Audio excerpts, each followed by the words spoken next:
ये बड़ा शुभ समय है। शक्ति की उपासना का पावन पर्व नवरात्रि की भी आप सबको मैं बधाई देता हूं। ये हम सभी के लिए आज अत्यंत हर्ष का विषय है कि हमारी डबल इंजन की सरकार के दूसरे कार्यकाल के सफलतापूर्वक 4 वर्ष पूरे होने के उपलक्ष्य में आयोजित इस ऐतिहासिक कार्यक्रम में राजनीति क्षेत्र के अजात शत्रु नेता, देश के यशस्वी रक्षा मंत्री आदरणीय राजनाथ सिंह जी का मार्गदर्शन प्राप्त हो रहा है। आदरणीय राजनाथ सिंह जी उत्तर प्रदेश के जब मुख्यमंत्री रहते हुए उनके समय में ही पृथक उत्तराखंड राज्य बना। हम सबका, उत्तराखंड वासियों का लंबे समय का स्वप्न साकार हो सका और उनके सहयोग और मार्गदर्शन से प्रदेश के समग्र विकास की नींव रखी गई। भाइयों बहनों, 2014 में आदरणीय राजनाथ सिंह जी के भारतीय जनता पार्टी के अध्यक्ष रहते समय आदरणीय प्रधानमंत्री श्री नरेंद्र मोदी जी के नेतृत्व में देश में सेवा, सुशासन और गरीब कल्याण के एक नए युग का सूत्रपात हुआ। 2014 से पूर्व देश की राजनीति में केवल घपले, घोटाले, कुशासन और भ्रष्टाचार की चर्चा हुआ करती थी। वहीं अंतर्राष्ट्रीय मंचों पर भारत की छवि एक दब्बू और पिछलग्गू और कमजोर राष्ट्र के रूप में देखा जाता था।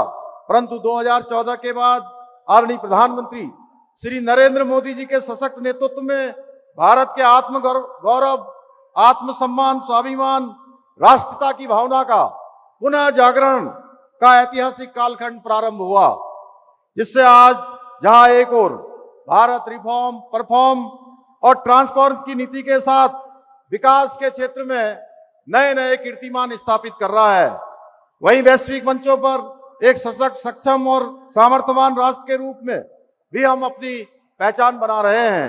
आदरणीय मोदी जी देश के ऐसे पहले प्रधानमंत्री हैं जिन्होंने विकसित भारत बनाने का संकल्प लिया है और इस संकल्प को साकार करने के लिए योजनाबद्ध तरीके से धरातल पर कार्य किया जा रहा है। आज भारत विश्व की चौथी सबसे बड़ी अर्थव्यवस्था बनकर विश्व की एक बड़ी आर्थिक शक्ति के रूप में उभर रहा है। आज दुनिया के सभी देश किसी भी वैश्विक समस्या के समाधान के लिए भारत की ओर आशा रखते हैं। आज जहां एक और कश्मीर से धारा 370 की समाप्ति और ट्रिपल तलाक जैसी कुप्रथा का अंत हो, नागरिक संशोधन एवं वक्फ संशोधन जैसे कानूनों के माध्यम से एक भारत श्रेष्ठ भारत की परिकल्पना को साकार किया जा रहा है। वहीं अंत्योदय के संकल्प को पूर्ण करने के लिए जनधन योजना, उज्ज्वला योजना, आयुष्मान भारत, जल जीवन मिशन, किसान समृद्धि योजना, प्रधानमंत्री आवास योजना या मुफ्त राशन योजना जैसी जन कल्याणकारी योजनाओं के माध्यम से समाज के अंतिम छोर में खड़े हुए व्यक्ति को भी मुख्य धारा से जोड़ने का काम किया जा रहा है। भाइयों बहनों, हमारी विपक्षी पार्टी के समय में केवल गरीबी हटाओ के नारे दिए जाते थे, लेकिन धरातल पर कोई काम नहीं होता था। उनके समय के एक प्रधानमंत्री जी ने स्वयं स्वीकार किया कि दिल्ली से 1 रुपया भेजते हैं तो लोगों के पास पहुंचते पहुंचते वो 15 पैसा रह जाता है। परंतु आज केंद्र की भाजपा सरकार ने एक नई कार्य संस्कृति का सूत्रपात किया है। आज जनता का 1-1 रुपया सीधे उनके बैंक खातों में पहुंचता है, कोई बिचौलिया उस पर डाका नहीं डाल सकता। यही कारण है कि पिछले 11 वर्षों में 25 करोड़ से अधिक लोग गरीबी रेखा से बाहर निकले हैं। देश की गरीबी दर में 5 गुना से अधिक की कमी आई है। भाइयों बहनों, आज आदरणीय प्रधानमंत्री जी के नेतृत्व में सनातन का जय घोष चारों दिशाओं में गूंज रहा है और भारत अपनी जड़ों से जुड़ते हुए पुनः विश्व गुरु बनने की दिशा में आगे बढ़ रहा है। चाहे अयोध्या में भगवान श्री रामचंद्र जी का मंदिर बनना हो, काशी विश्वनाथ कॉरिडोर का निर्माण हो, उज्जैन में महाकाल लोक हो, या हमारे ही राज्य में चाहे वो बद्रीनाथ का मास्टर प्लान हो, केदारनाथ धाम का पुनः निर्माण हो, या हमारे सीमांत क्षेत्र आदि कैलाश, जहां माननीय प्रधानमंत्री जी ने स्वयं पहुंचकर उस क्षेत्र में पूरी दुनिया को उस क्षेत्र में आने के लिए लोगों को प्रेरित किया हो। हमारी धार्मिक धरोहरों को संवारने की दिशा में आज उल्लेखनीय कार्य किया जा रहा है। लेकिन हमारी विपक्षी दल को हमारी सनातन संस्कृति और गौरवशाली इतिहास से भी कोई सरोकार नहीं है। इन्हें वक्फ संपत्ति के नाम पर जो लूट होती है वो वाजिब लगती है, पर अयोध्या में रामलला का भव्य मंदिर अच्छा नहीं लगता है। ये वही लोग हैं जिन्होंने अयोध्या में भव्य राम मंदिर बनने से रोकने के लिए, राम सेतु को तोड़ने के लिए अपनी पूरी शक्ति लगा दी थी। भाइयों बहनों, आदरणीय प्रधानमंत्री जी और आदरणीय रक्षा मंत्री जी के मजबूत नेतृत्व में आज भारत रक्षा के क्षेत्र में भी उल्लेखनीय उपलब्धियों का साक्षी बन रहा है। आज जहां एक और हमारे जवानों का मनोबल बढ़ाने के लिए उन्हें हर प्रकार की सुविधाएं उपलब्ध कराई जा रही हैं, वहीं हमारी तीनों सेनाओं को अत्याधुनिक हथियार तकनीक और से सुसज्जित किया जा रहा है। एक समय था जब लड़ाई लगती थी तो भारत को छोटे छोटे रक्षा के उपकरणों के लिए भी दुनिया के दूसरे देशों पर निर्भर रहना पड़ता था, लेकिन आज भारत रक्षा सामग्री का निर्यात करने वाले शीर्ष देशों की सूची में शामिल हो गया है। आदरणीय प्रधानमंत्री जी और आदरणीय रक्षा मंत्री जी के दृढ़ नेतृत्व में हमारी पराक्रमी सेना ने विभिन्न सर्जिकल स्ट्राइक के अलावा ऑपरेशन सिंदूर के माध्यम से यह सिद्ध कर दिया कि आज का नया भारत दुश्मनों की हर नापाक हरकत का करारा जवाब देना भी जानता है और जरूरत पड़ने पर उनके घर में घुसकर मारना भी बखूबी जानता है। अब ये कांग्रेस के समय का भारत नहीं रहा जो ऐसे कृत्यों की केवल निंदा करके चुप बैठ जाता था और हर जगह जगह गुहार लगाता फिरता था। आपको याद होगा 2014 से पहले कभी, चूंकि हम लोग सब उत्तराखंड के लोग सैनिक बाहुल्य प्रदेश के लोग हैं, हर घर से कोई सेना में है, कोई पैरामिलिट्री फोर्स में है, तो उससे पहले 2014 से पहले की मैं बात कर रहा था कि सैनिकों को गोली चलाने के लिए भी मंजूरी लेनी पड़ती थी और आज दुश्मन की एक एक गोली का जवाब गोलों से देने का काम भारत की सेना करती है।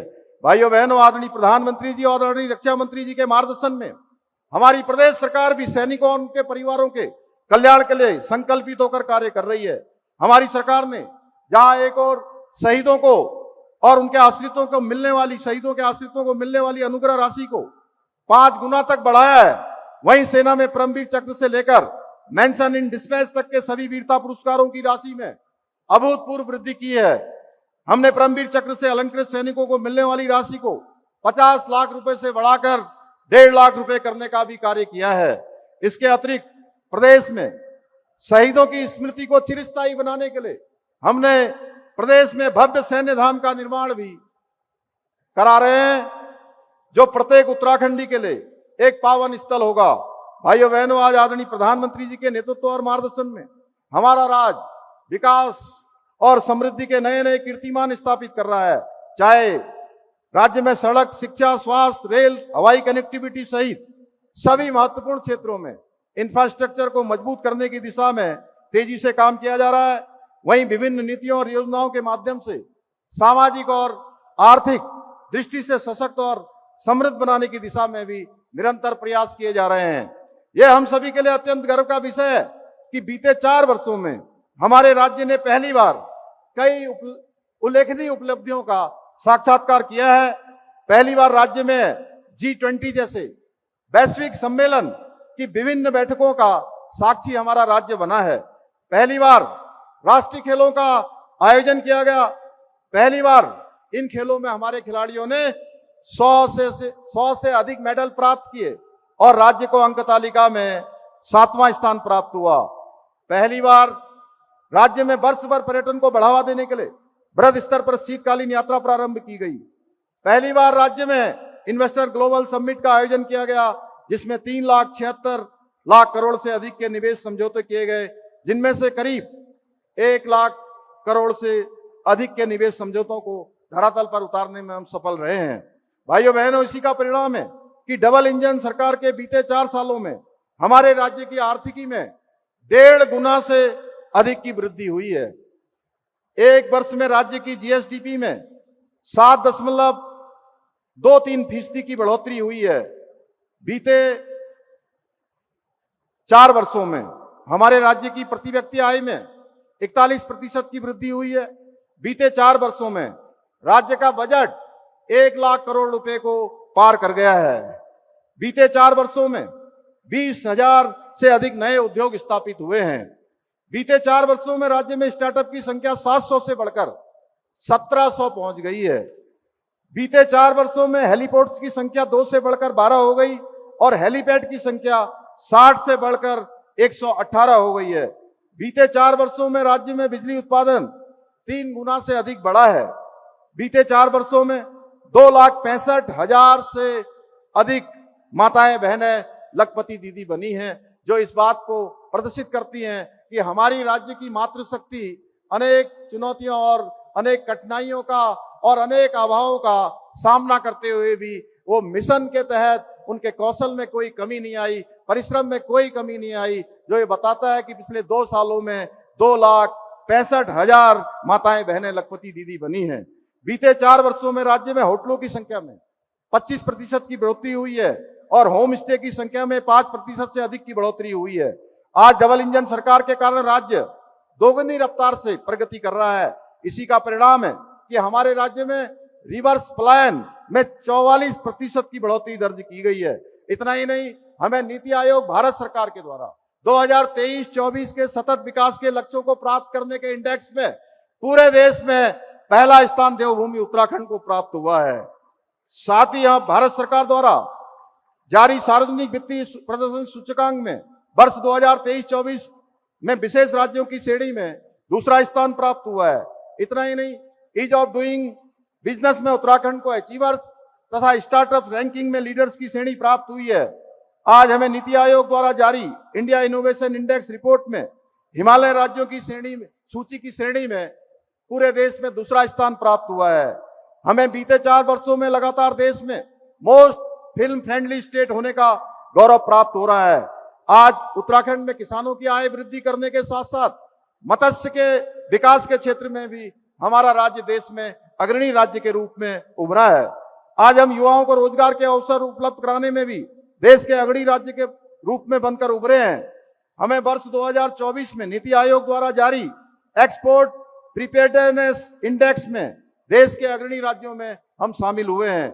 हमें पर्यटन, एविएशन, खेल के विकास से जुड़े क्षेत्रों में best state for promotion of aviation ecosystem तथा बेस्ट विलेज, बेस्ट डिस्ट्रिक्ट जैसे राष्ट्रीय सम्मान प्राप्त हुए हैं। आज उत्तराखंड को national logistic index, state startup ecosystem, state energy and green index जैसे कई राष्ट्रीय सूचकांकों में विभिन्न पुरस्कार प्राप्त हुए हैं।